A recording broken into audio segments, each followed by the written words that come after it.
Hello, everyone. My name is Lauren Grimes, and I am the founder of the Community Enrichment Project. We are so excited to have all of our panelists joining us today and all of our attendees that are joining us from all over the world. This is quite a momentous occasion.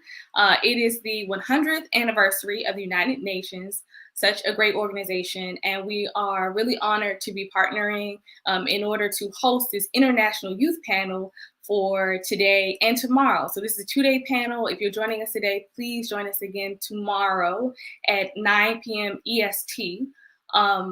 We're going to have a great lineup of speakers today and tomorrow. These are youth advocates and activists from all different parts of the world who are doing great work, focusing on various different SDG goals and other projects in their countries. And we really want to sit back and give them a platform today and tomorrow so that they can share their great works with the world, and so that we can do our part, as is part of our mission at the Community Enrichment Project, to empower youth however we can to be active citizens and really a part of the change that they want to see. So without further ado, I just want to move on to introducing our panelists. If you would like to learn more about the Community Enrichment Project, please connect with us across our different social media platforms at THECEPDC. Also, you can visit our website, THECEPDC.com, and it's a pleasure to be with all of you today and to be a host for this great conversation. So our first panelist that will be introducing herself is Agnes. Agnes, I'll let you take it away. Hello, everyone. I hope you can all get me. My name is Agnes Mambila, and I come from Kenya. I'm a youth activist, and I major on issues of peace and security and human rights advocacy. I am part of an organization called Human Rights Agenda. It's a human rights-based organization.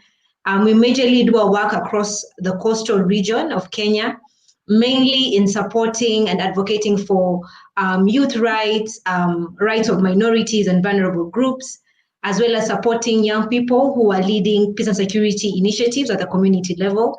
And thank you so much, Lauren, for having me, and it's a pleasure to be part of this panel. Thank you. Thank you. Okay, next we'll have Emiliano. Hi, so hello everyone. First of all, I want to thank the Community Enrichment Project and the UN host for this initiative and for giving the young people a place to speak and a place to give our perspective and our thoughts of youth empowering and what is the role of the United Nations for the future. So my name is Emiliano Reyes Galindo from Mexico City. I consider myself an advocate on climate change, but also on finding solutions for a sustainable future. I have a bachelor degree on international relations with a specialty on environment. And throughout my work, I have written articles in newspapers, in magazine. I have working on environmental consulting for environmental education in schools. I have also working as an academic assistant for the sustainable tourism class. And recently, I was selected by the UN Secretary General Envoy on Youth as one of the 3 winners of the essay competition, the UN We Want, the Future We Need. And currently, I am an intern at GIC, which is the German Corporation for International Development. And I work specifically for the convergence of the energy and climate policy in my country. So I am really excited to be here. I'm so happy. And also, I want to say hello to all the fellow panelists. I know that everyone is doing an amazing job from their trench and from their country. And thank you so much again. Thank you. Okay, and next we have with us Miss Moji. Would you introduce yourself, please? Thank you very much, Lauren. Like you said, my name is Mojisola. I'm a young peace builder. I am from Nigeria, basically from Abuja, Nigeria. I am the founder of an organization, a young women-led organization called United Network of Youth for Peace and Diplomacy. Basically, what I do in my organization is that we promote the culture of peace among young people. And we work in countering violent extremism among young people in local communities in Nigeria. Presently, I am the part of the pool of trainer for United Network of Young Peace Builder. That's you know why. You know why I represent the West and Central Africa as a trainer for you know why in Nigeria. I'm happy to be part of the panelists today, and I really look forward to great conversation. And yeah, I'll drop it there. Thank you. Next, we'll have Marie introduce herself. Thank you. Hello, my name is Maria Lochran Ryan. I'm from Northern Ireland and I'm representing a campaign called My Story, Your Story, which is a mental health campaign led by young people in Northern Ireland. Mental health is a subject that is really hard hitting in Northern Ireland. And at the minute, 1 in 5 people experience a mental health issue at any one time. And I myself got involved in this project as a result of having my own experience with mental ill health. And I originally started my journey as part of the Children's Commissioner for Children and Young People's Rights in Northern Ireland and became an advocate then for mental health through that. And so I got to speak at a lot of projects, and one of those was the European Network of Young Advisors, where I was in Spain, and we met up with people from the European Union and talked about the different mental health models we have in different countries and what we could do to improve everyone and where we need to find the commonalities for everyone to benefit from mental health systems. So, like I said, I have my own experience in mental ill health. I was diagnosed with panic disorder 14 years old. So I think our campaign is really important because it fills a void for young people from where we live because it gives them a drive for social change. They're better in their own mental health, and as well as that, they're recognizing that having these issues, although they think they're not normal, there is a normalization we provide with our own stories and bring them with us to make social change. Absolutely. Thank you for that introduction. Next, we'll have Idris. You can introduce yourself.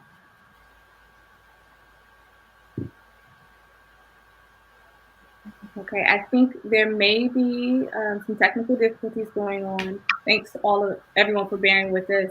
Idris, if you're able to unmute, go ahead. So, can I go? Do you hear me? Okay, so he had to drop off. Yes. Hi, everyone. Is that Florencia? Yes, you can go. Okay.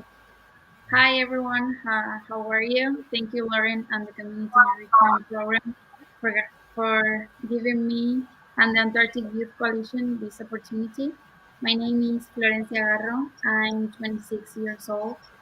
I hold a degree in business administration, and I have been working the last few years on the service industry and the tourism. I live in Ushuaia, Argentina. It's known as the southernmost city in the world. It's only 1,000 kilometers away from Antarctica, from the Antarctic Peninsula. It concentrates, because of the geographical location, more than 90% of the Antarctic tourism. Last year, I was elected as the only youth representative of Ushuaia in Argentina in an Antarctic Cities project led by Professor Juan Francisco Salazar from Australia, from the Western Sydney University. This project is working since 2017, studying the 5 key gateway cities from Antarctica, the connection between each other and the connection between Antarctica. I will say these 5 cities with the 5 youth representative. I will be Katia Macias from Punta Arenas, Chile, Chloe Power from Hobart, Australia, Caleb Fraser for Christchurch, New Zealand, Rutsani is leaving for Cape Town, South Africa, and well, me from Ushuaia, Argentina. And we are working together to build a young network of custodianship from Antarctica to protect Antarctica's future and to convert these cities, not just gateway cities, but Antarctic cities, immersed on the Antarctic culture and with a sense of custodianship. So thank you all for coming. Thank you. Thank you for that introduction. So I have a series of questions that I'd like to pose to each of you.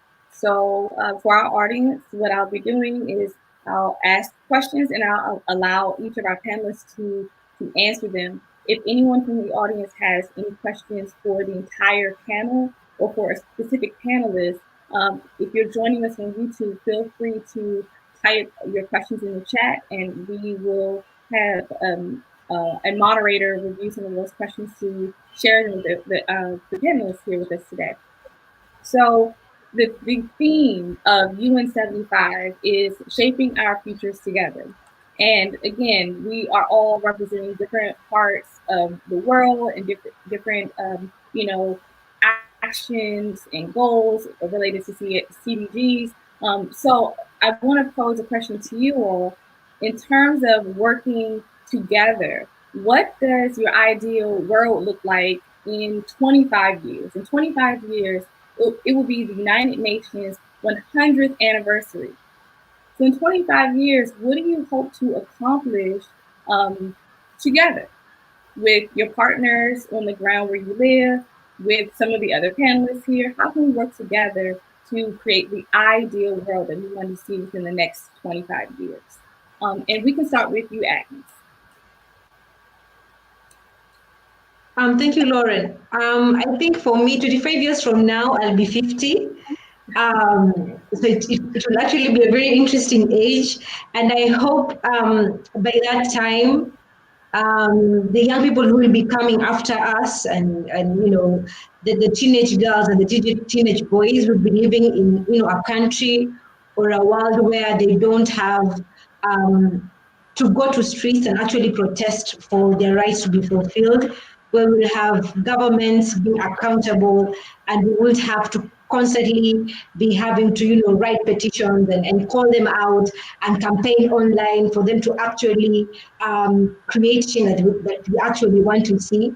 And something else that is also unique to my country, Kenya, I want to see a world where in 25 years from now, we won't be talking about vulnerable communities, marginalized communities, at least young people, but we'll be living in a world where there's equality and there's equity. Each and every person is able to access the essential services.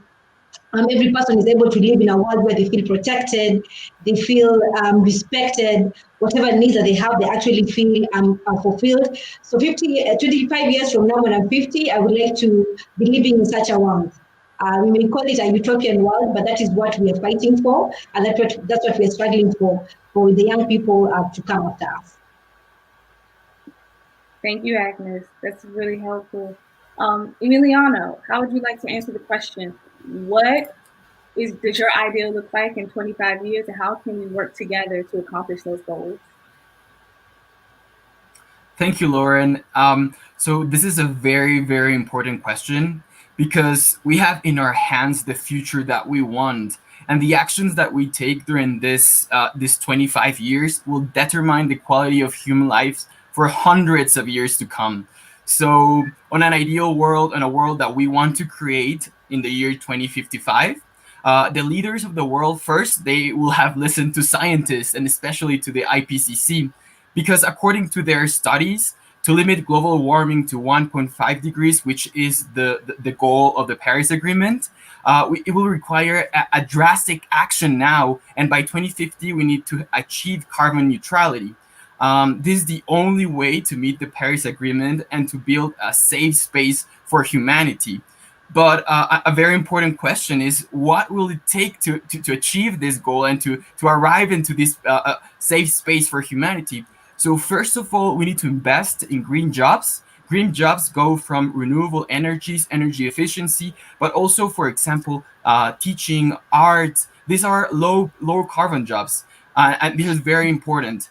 On another point, we have to end the fossil fuel subsidies and also invest in renewable energies. We have to take climate risk into account in all financial and policy decisions that we are taking right now.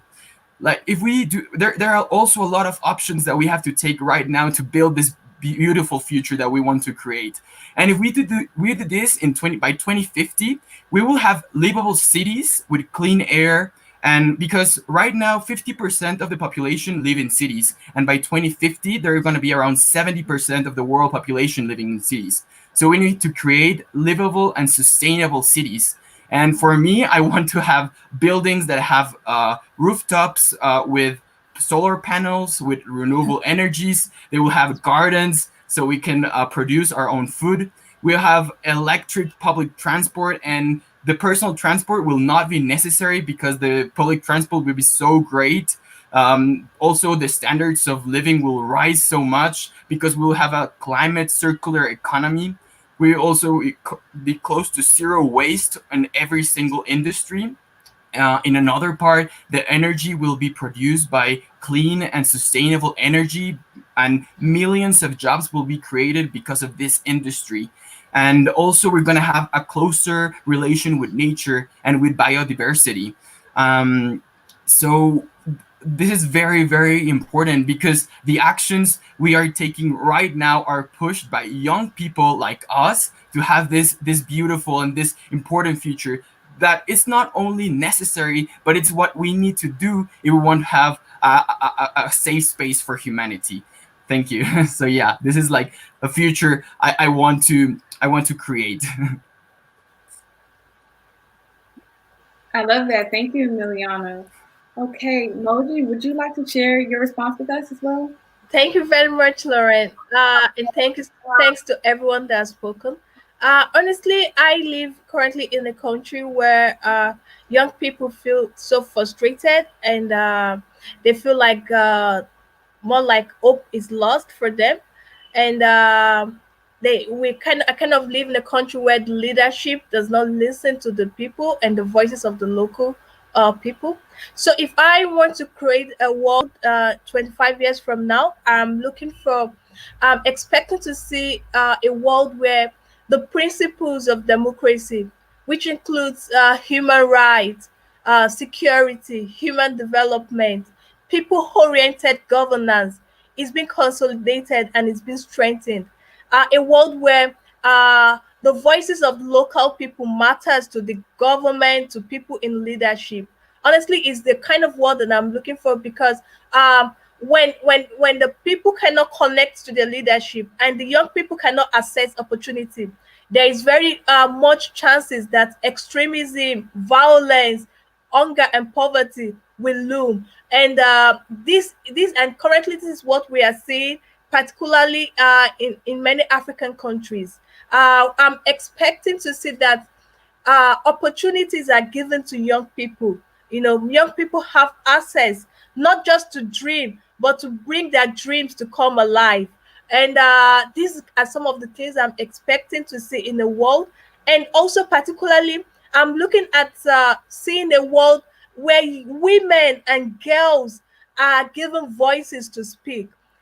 In Africa, particularly in Nigeria, where I am, there are cases of gender-based violence where young people young women and girls are experiencing, in different local communities, with many of these perpetrators going unpunished. So I'm looking for a world where the judicial system, where offenders of crimes against humanity are being punished, and especially when it comes to extrajudicial killings of people, perpetrators of this crime are being punished. So I'm kind of like seeing that world, and what does it take to bring into life a world like this? It's honestly, we have to strengthen our mechanism when it comes to human rights. consolidating and strengthening human rights values, at every local communities. Human rights values must be taken seriously, and we need to also be looking towards localizing some of the international treaties. Many of these international treaties are kind of like stay at the international level, and local people don't get to see what this treaty is about. So we're looking at government, people, CSOs working together to localize international treaties, particularly the ones that talk about the human rights of people. So this kind of a world that I'm looking forward to see. Yeah, thank you. Thank you. Okay, let's move on to Marie. Hello. I just wanted to say I might need to swap over to my laptop in a few seconds because my phone's going a bit weird, but I'll speak first. Um, so basically, in a world I would want to live in, the world I'm currently seeing at this small part where I live in Northern Ireland isn't a world where I want to live in another 25 years. With the way I was mentioning about mental health and it being a huge problem here, in 2018, the number of suicides in Northern Ireland outstripped the number of people who were killed in a 20-year conflict here between Catholic and Protestants.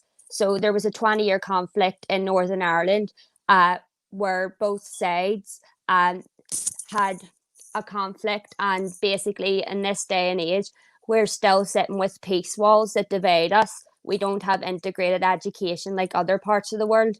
And we're also always fighting a losing battle because our government is made up of two opposing powers. So the world I want to see is where divides don't matter. Our campaign is focused on cross community. It doesn't matter your religion, it doesn't matter your ethnicity. Everyone has mental health that they need to look after. And like we were looking at, the United Nations, one of their goals is to promote health and well-being of all people. So I want to live in a world where health is seen in its full social, physical, and mental well-being, and not just purely focused on physical well-being, which is something I see happen where I live. There's such a stigma around mental health, also in other parts of the world, which I came to realize when I went to the European Network of Young Advisors. And I would want a world where this isn't stigmatized, because I'm lucky that when I was growing up, I had people to reach out to because I was really struggling. So I want stigma to end. I want people here to be able to access the appropriate services on time, which I think would be a huge prevention of a lot of suicides that occur, as suicide is linked to poor mental health. Also, I would want to live in a world where deprivation isn't something that disables people from doing what they want with their life. I myself live in a deprived area in Ireland, one of the most deprived statistically, and I never let it get me down. I always, it drove me to do stuff more. Whereas I feel like a lot of other people might need that hand that I got for someone to take them and help them. So I want to live in a world where we help each other thrive. We are entitled to express what problems we're having with our health. We get people help on time, and we try to let people look after themselves by giving them the tools that they need to help themselves. Oh, very nice. Thank you for that. And on to Florencia. Okay, thank you, Lauren. So now Antarctica is protected by the Antarctic Treaty. So for the people who don't know, the Antarctic Treaty is unique and international treaty which expires on 2048. So in 25 years, my ideal world, it will extend the Antarctic Treaty probably for infinite time, and also extend, because there are so many marine areas that now is allowed the fishing business, who is reducing the krill population, which is threatened and is the first meal for penguins and whales. And also an ideal world for me, it would be really Antarctic cities, custodians, Antarctic immersed in our educational programs, in the media, in easy access in Antarctic information for everyone.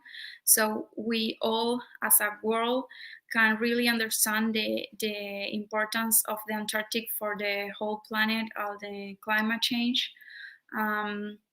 The Antarctic as a matter in our homes, with our kids and with our families. The Antarctic institutes giving tools and educational outreach for everyone, because we aspire to build a network, a young network, for protect Antarctica and our planet by starting to do it like sustainable practices in our everyday life, just small but everyday, working together.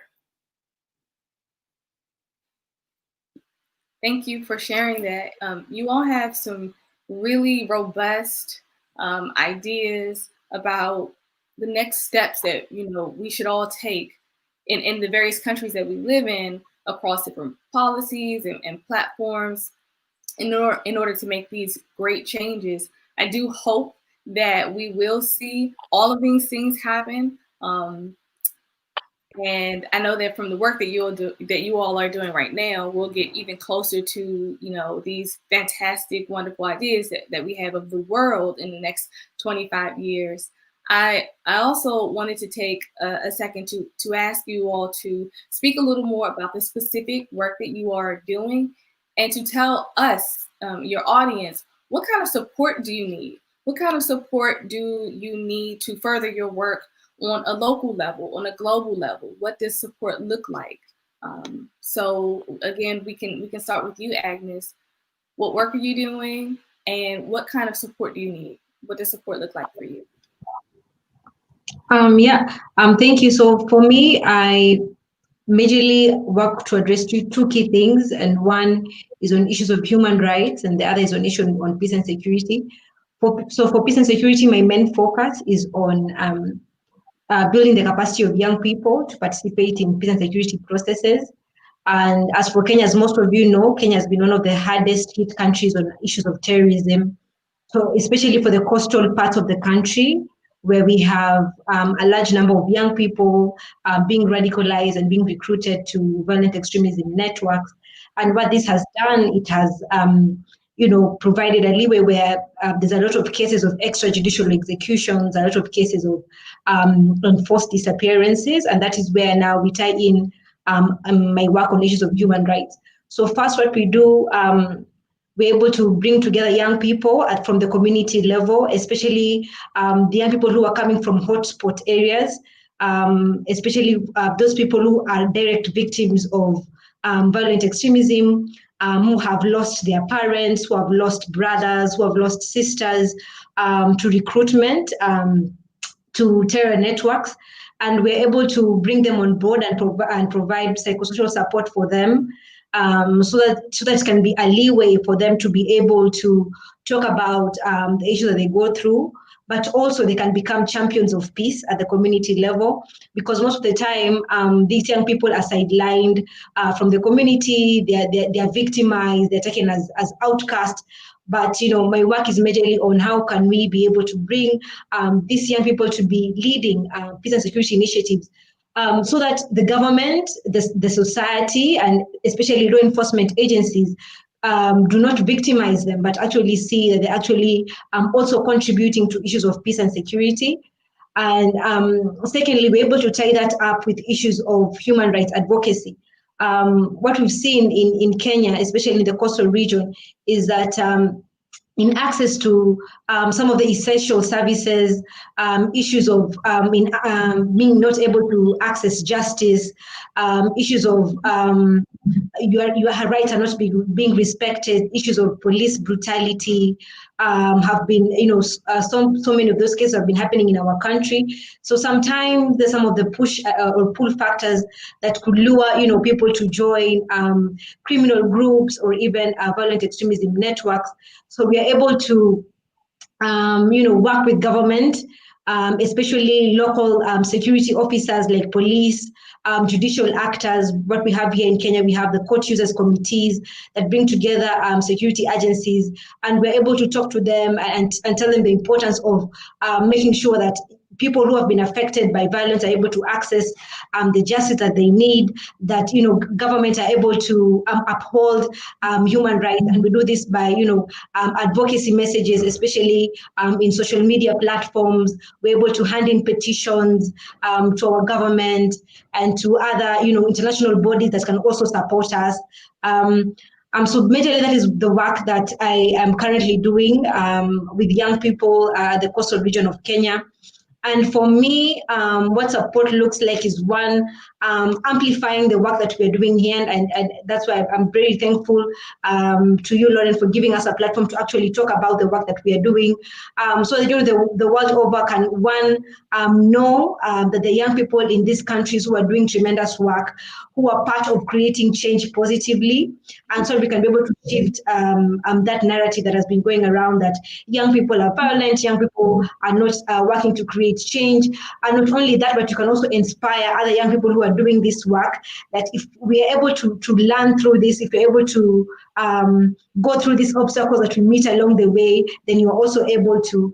So one is amplifying our work, and also having platforms where we can collaborate. And it's amazing what I've been seeing in 2020. Amidst the pandemic, we've seen people coming together, volunteering, especially on issues of police brutality. All over the world, we have lawyers who are volunteering their services for free. We have healthcare providers who are doing, providing the service for free. So this is more, we need to see more of this.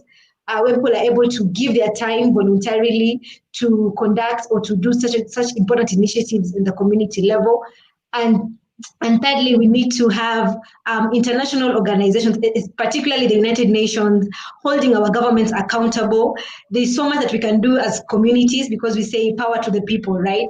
But there's also so much the UN can do. There's still so much that international bodies can do to hold our government accountable. Because what we have our government, signing treaties, agreeing to conventions, but they don't implement that at the community level. And we have a common saying here in Kenya is that we're very good at writing policy, we're very good at enacting legislation, but when it comes to implementing, leaders will always find a reason. It's either there's no money, it's either there's no capacity, so you wonder. But then if you had agreed to this, the necessary measures should have been put in place. So, we really need the support of the international community, so that even as we do this work at the community level, we know that we have people in the international community advocating for us and championing for our work. I think I'll just end by saying there's a common quote that says the best way to predict the future is to create it. And we are creating it, and we want to have as many people as possible joining us so that we can, create the future we want to see. Thank you so much, Lauren. Yeah, I love that quote. Thank you for sharing that with us. Emiliano, what kind of support do you need on a local, national, global level to further advance your work? Thank you, Lauren. So first, I want to take a few seconds to say that all of these ideas of the fellow panelists are amazing. We need justice, we need human rights, we need diversity to find solutions to all of these problems. And I am very grateful for all of these thoughts. So for me personally, as I've already said a little bit, I work specifically on international cooperation on the convergence of the energy and the climate policy, especially on my country. So to understand what we need for an energy transition for a sustainable future, there are multiple levels that we need to work. As there's a saying in the climate justice a world, we say it's going from the global to the local, because the local is where we articulate all of these huge policies. So I wanna take a second to talk about from the global, the national, and the subnational level. From the global level, it is fundamental, as some of the fellow panelists have said, that the United Nations can hold a greater role on implemented plans to helping countries on sharing experience, sharing the best practices, not only right now because of the COVID pandemic, which has changed all of the socioeconomic structures of society, but also in the long term for finding solutions for the climate change and the climate crisis, right? So on the international level, we need to have a greater and more ambitious ambition for all of the countries, right? So we need to continue to share all of these practices and international cooperation. And I am very lucky to be working on this level, understanding how the countries are helping each other and how this sharing of practices of technical assistance can actually push towards the climate and sustainable future. On a national level, I will say that we need to countries have to comply, and in a progressive way, the national determined contributions, which are the main instrument of the Paris Agreement. So it is important, as different of the Kyoto Protocol, that the Paris Agreement has to be polycentric. This means that it's not only about the governments who are putting policy in place, but also all levels of government and civil society, academic, the businesses. Everyone has to take a piece of the cake and do something about this. The national determined contribution are fundamental if we want to reach a carbon neutrality. And if we don't do anything, then we're going to have not a very good future for everyone, and especially the young people.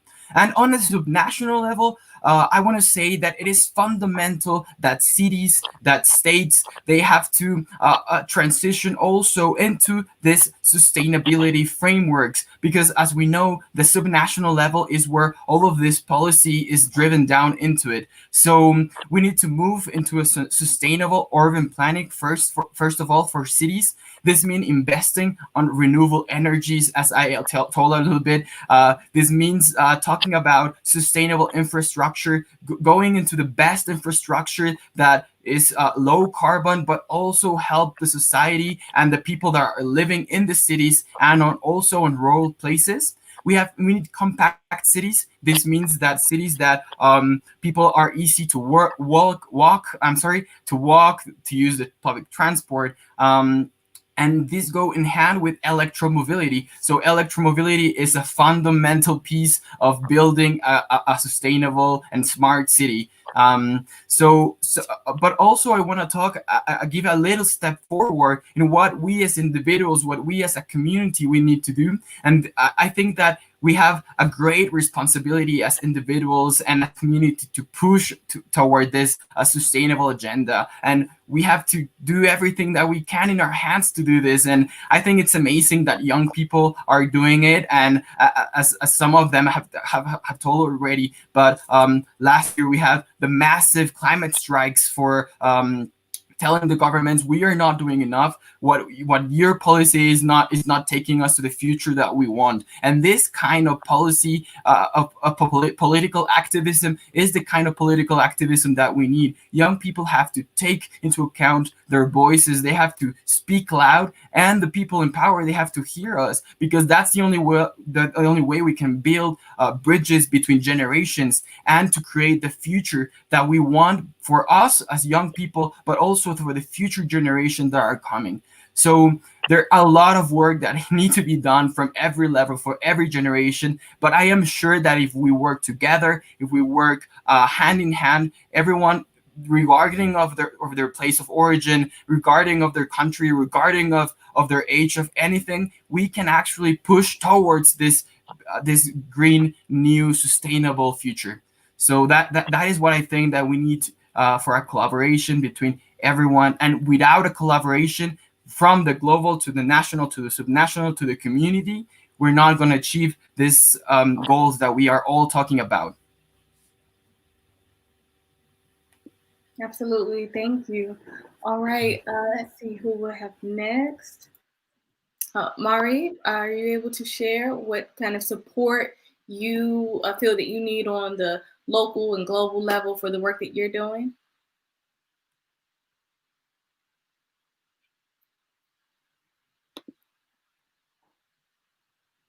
Okay, I think you may be muted.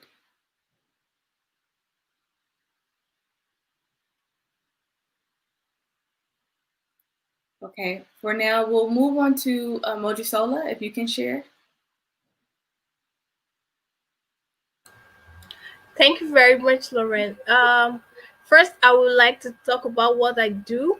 My organization, United Network of Youth for Peace and Diplomacy, it's a youth organization, like I said, and we work basically in promoting the SDG. We focus on the goal 16 of the SDG, which talks about peace, justice, and strong institution. But we focus on the peace building aspect of the goal 16 of the Sustainable Development Goals. And what we do basically is to prevent and counter violent extremism among young people. If you follow trends in Nigeria, we can see that we've had like almost more than a decade insurgency, particularly in the northeast of Nigeria. And the Boko Haram insurgency with the bandit attack and kidnapping and all sorts. So, and when we look at the demographic of these people that are like perpetrating this attack, we see that young people are very vulnerable. Young people are so vulnerable in terms of, they are very exposed to extremist narratives, they are exposed to unemployment and lack of opportunities and so on. So they kind of like get easily recruited by these extremist groups. So my organization initiated a project to prevent and counter violent extremism among young people. And the way we do that is by promoting peace education among young people. So we kind of like invest our energy and time to teach young people how they can identify extremist narratives, how they can relate to one another without being aggressive, without being violent, disrespectful, or showing prejudice.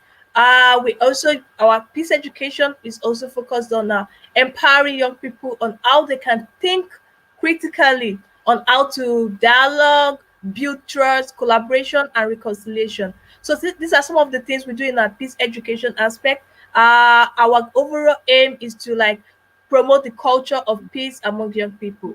So this one of the things I do in my organization. And the second part of what we do in our organization is like increasing the engagement of young people in peace building for community development. So we leverage on this United Nations Security Council Resolution 2250 on youth, peace, and security.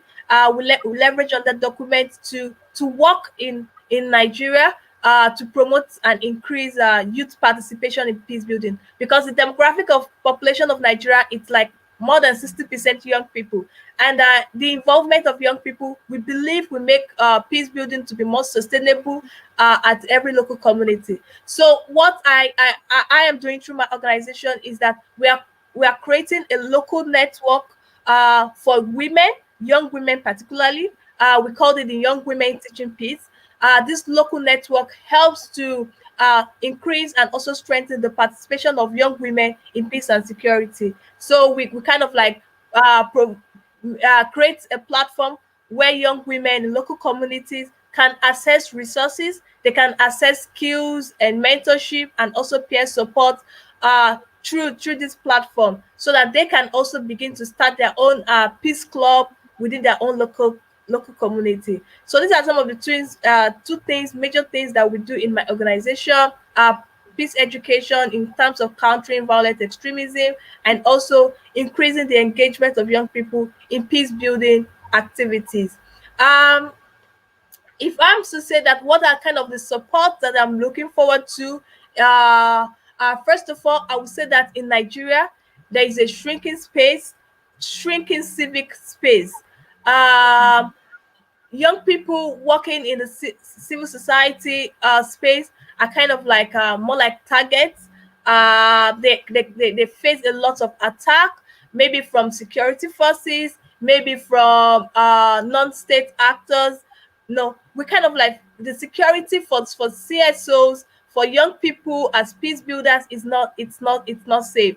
And if you have to go to local communities to kind of like go for sensitization or advocacy, it's more like you are having a 50-50 chances of probably being attacked or being kidnapped or something. So it's also reducing the efforts that we can put in terms of how far we can do our own work.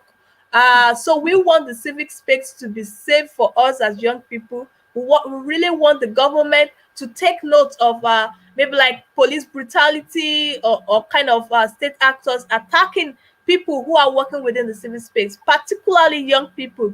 So we want to call for more security at the local level for young people, and at the national level. I'm looking for a government that listens to the people. We really want government to listen to us. For instance, when we kind of like come together as a coalition of young peace builder and we submit maybe like this for us, this is our advocacy or something like a document that tells government this is what we want from you. What we get in return is probably silence. You know, the government does not regard some of the things that we propose for change at the local level. So we want a government that looks into some of the things that we have told them that we want as change. We want a government that listens. We want a government that takes the voices of the people, particularly young people, seriously. So we want something like that, and we want more commitment from the government before they kind of like create any law or any decision. They should look at the human rights angle of it. They should look at the human development angle of it before they make any law. And at the international level, I want an international system that it's really accountable. We want states to hold themselves accountable. For instance, we are looking towards an international system where maybe like the Security Council, the states within the Security Council can hold other states accountable for their misdeeds or wrongdoings. We want accountability at international level. We don't just want a collaboration among states, Nigeria and Ghana collaborating, Nigeria and Kenya collaborating diplomatically, but we want Nigeria and Kenya to also hold themselves accountable. We want presidents to hold themselves accountable for the laws and the international treaties that they sign and for any human rights violations that they have committed. So these are some of the things I'm looking for. We believe that this will really help to increase and strengthen the work that we do at the local level. Thank you very much. Thank you. Thank you. All right. And we can move on to Florencia. Florencia, would you like to share a little bit more about the work that you're doing and how you would like to see more support to further and advance the work you're doing? Okay, thank you, Lauren. So now, actually, with the Antarctic Coalition, we are working with international support, but especially locally.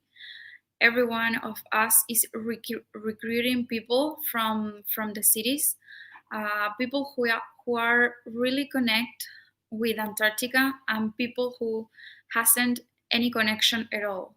So we are trying to connect these people to spread some of the knowledge, the experience, the curiosity, and the passion. So whoever who is listening this and feels some interest about Antarctica or these cities, feel welcome to join us, to contact the Antarctic Youth Coalition from the social media or the website. We are hoping to. We actually know that now all the priorities for the government, for the institution, is advocating about the COVID-19, but we are hoping to have some support for the long-term plans and the ideas and activities that we are planning to do probably next year. But at least now we are still working with these teams just having some time together, sharing experiences and information. So everyone who wants to join us, feel free and welcome to join us. Great, thank you. Okay, well, I think we have Marie back with us. Would you like to share a little about the work that you're doing and any kind of support that you think is really necessary to advance your work on a local or global, national level? Yeah, I'm so sorry about the connection, by the way. I don't know why it keeps logging me off. Um, so on a local level, we have a strategy in place to tackle the number of suicides to reduce them by 10% by 2024. But I think on a local level, it's important to acknowledge that only 5% of our health budget is put in the mental health. But if you look at health as a definition, there is three elements to it: physical, social, and mental. And it's clear we have a free health service in Northern Ireland, which we're very lucky to have. And I'm a mental health nurse, so student in my final year, so I would work in that health service, and I have seen plenty of the benefits of it. But there are some deficits that we would need to change. And I feel like to change them, we would need help on a national level, because Northern Ireland's considered part of the United Kingdom. And with our budget, we have only half the budget that England has, but we have twice the rates of mental health issues. So obviously the proportions don't add up. So on a local level, I would want to see an increase in the budget that's spent on mental health services, because we have huge waiting times for young people to see therapists. I was fortunate that I see mine within a critical time period where I really benefited from it. But if you have someone who is suffering from mental ill health and they're waiting longer, like they're waiting up to 6 months, obviously they're going to deteriorate earlier. You wouldn't leave a broken leg for 6 months without it being attended to. So why are we doing this when someone has a mental health issue, a mental health disorder? The strategy that, like I was saying, do the Protect Life 2 strategy aims to put places like counselling and therapies for people in deprived areas to attend who are feeling suicidal. But for me, that's not enough. If you want to reduce the suicide rate by 10%, but it's been going on a incline for the past 10 years to like the highest peak of deaths outnumbering a conflict, there has to be more things put in place for it to happen. On a national level, I think there should be more meetings within Europe, within the part of the world you're in, like the one I did for the European Network of Young Advisors. And even an international panel like this is absolutely brilliant. And thank you for inviting me along, because it helps people compare what's going on in their countries. What are the benefits we're seeing? Like all these different issues, everyone here is really inspirational. And I can tell everyone's really passionate about their issues that they have with their country. And I think the way you've set this up, Lauren, is really well, because we are now seeing different viewpoints, not only from our cornerstone of where we are, but of people who I would never bang into on the street, obviously, for a walk. So I think it's important we have meetings like this, and the way people are talking about holding people accountable. Our government needs to be held accountable, because we had the dissolved government for 3 years, and that's when the suicide clusters had risen. And there's so many people here who have unaddressed mental health issues that are only starting to manifest now due to the conflict. And obviously there is children coming from these people who have suffered from mental ill health, and there's a genetic link also. And like I said, on the national level, we would need a contribution from England to, like, as they know that we are sitting with more mental health issues but less money to tackle it. So we would need them to look at us and say, we need to give Northern Ireland more money, because if they want to achieve their strategy, more money needs to go in, because the mental health issues are on the rise and there's not enough to accommodate it. And as I said, I'm a mental health student nurse. I qualify this year, and I know in the UK and Northern Ireland there's a real deficiency of nurses available. So although we have what looks like a utopian health system, when you get to the nitty gritty, it's not. It's people who, it's underfunded, and we need more nurses, and nurses are underpaid in this side of the world as well, which is a huge issue. And finally, internationally, like I was saying earlier, meetings like this, meeting with other people from different countries, being able to model what their mental health systems look like to improve the health here, and to truly answer the question of what the UN's goal is to promote health in its full mental, physical, and social, not just one component of health by itself. So, thank you. Thank you for that. Well, we are nearing the end of our conversation for today. And so I just have one final question for our panelists. And if you could answer in about, 60 seconds or so, if as young people who are doing great things out in the world, we often encounter obstacles in the form of people doubting us, people doubting you and the work that you're doing. Here at the Community Enrichment Project, we work with young people who often live in underserved communities, and we encourage them to be active citizens that can help create the change that they want to see. You all are doing that right now. What kind of words of wisdom or advice could you give to young people who are quite discouraged about the things that they're seeing in politics or things they're seeing going on with, the various issues that you all work with in terms of extremism or climate change or mental health issues? What would you say to them? What would you say to encourage them? So, Agnes, we can start with you.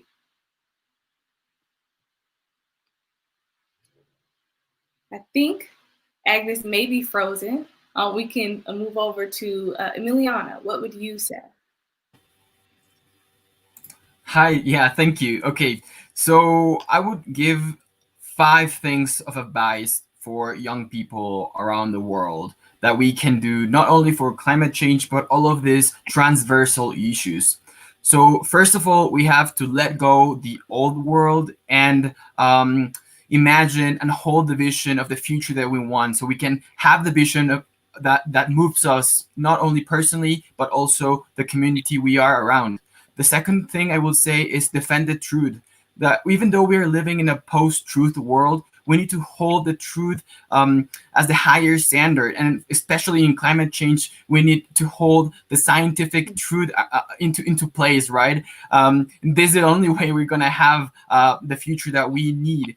The number 3 is see yourself as a citizen and not as a consumer. Right now, the world we're living, we are in a trap of consuming, and we build our identity around buying stuff. But we need to let go of that and hold a vision of you are a citizen, and what you have to reclaim your idea of a good life. The number 4 is build gender equality, and I am very happy that this panel is very, very, very represented by women, and that is very important, but not only in this panel, but in all levels of political engagement. And the number 5 that is very related is engage in politics. We as young people, we need to engage in politics, because to have this regenerative climate world made possible, we need a stable political system. And without we engaging in politics in different levels, we're not going to make this happen. So raise your voice, vote in the issues that you stand for, and in this way we can actually make a difference. So these are my 5 things that we can do as young people in all different levels and all different transversal issues. But yeah, so also I want to thank a lot to Lauren. This is very, very, very fruitful to have this conversation. This is the beginning of the change. Thank you, thank you. All right, so we'll move on to, we'll move on to Florencia. And so the question again is, as a young person doing great work, what advice or wisdom would you give to other young people who may be interested in doing something, but may just be a little discouraged right now? So I will say, be passionate about what you feel, what you want to do.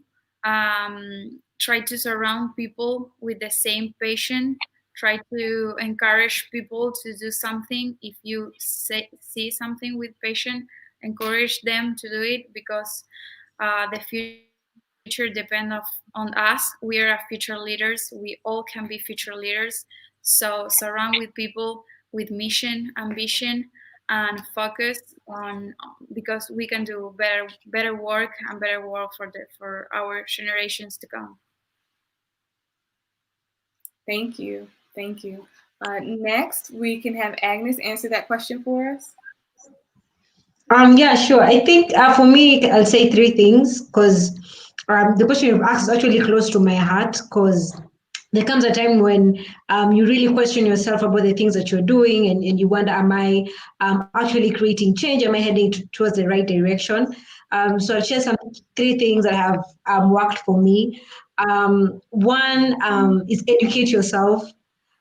Be open to learning, be open to collaborating, be open to getting to hear new experiences from other people on what they're doing, to understand what has worked well in some of the things that they're doing. And this, for example, through this platform, I'm also learning in terms of what other people are doing at the local level to create change in their own community. So it's very, very important. So whatever opportunity, whatever platform you get to actually learn or to educate yourself, be sure to take hold of such opportunities and be open to relearning as well. Things are changing, the world is changing, so be open to learning new things every time. The second thing is, I think probably it's been spoken to, but surround yourself with like-minded people. That is very, very important. Surround yourself with people who share in your vision, who share in your goal, who are ready to support you to realize the kind of change you want to see. And this could be in form of joining networks at your local community, volunteering initiatives that you think stand for the things that you believe in. Because that is how you build networks, and that is also how you learn. And third, and most importantly, vote. In any opportunity you get, a bit, a local election, a national election, whichever it is, vote. That's the most important thing I think I can say. Thank you so much, Laura. Yeah, thank you. That was very timely. Okay, so let's move on to Ms. Mojisola. Thank you. Thank you very much. I just going to add my voice to some of the things they've already said. I'm going to say that the first thing that comes to my mind right now is that I would tell young people just like me that idea that you have in your head, don't think it's too small. Don't think it's just a small idea. Where will it take me to? You never know where that idea will take you to. If it's poetry, if it's art, if it's just advocacy, anything that you have your idea that is in your head, don't think it's too small. Build on it, work on it. It will take shape, it will form as you go on in life. So the first thing I'll tell them is that take your ideas seriously. Second thing I would say is that um, young people should not work in silos. Young people should collaborate and come together and work. It's very important. And one thing the way they can always come together is to share ideas. It's very important for young people to share ideas. Like this platform that Lauren has created, I've learned so much from it. I've learned about climate change. I've learned about the work that you're doing in Kenya. I've learned about the one in Antarctica. I've learned new skills and new ideas, and I've even encouraged myself to know that there are people like me in different parts of the world that are doing something like that I want to do, and I'm even seeing some people that are like peer mentors to me right here. So it's I would say young people should constantly connect. Don't stop connecting. It's never too much. Keep connecting. And I'll give another one is that intergenerational dialogue, intergenerational learning is very important. I know that young people tend to kind of like see the past generation like they haven't done much, to save the world. Yes, I agree. but then there's so much to also learn from other generations that have come and have gone. There's so much learning there. So I will encourage young people to also dialogue with other generations. Let there be intergenerational learning. We can also learn a lot from our parents and from elders. It's very important. So these are some of the things I have for young people that just like me. Yeah. Thank you. And our final panelist that will share is Miss Marie. Hello. Oh, there we go. Yay. Hopefully it doesn't go off again. Yeah, I think everyone here has been very inspirational. Like, I have to say, you all show true passion for your cause, which I think is the number one drive in social change. Is people need to have the passion to change what they think needs fixed. I also think people should lead with their heart as well as their head. Passion isn't put there by accident. There's a reason why you feel the way you do, and there's something you have to do with that. There's nothing worse than knowing people out there share your passion, but they just need the helping hand to let it unleash so they can join you in creating social change. And I think a lot of social change is to do with watching other people do it first, like they become your role model.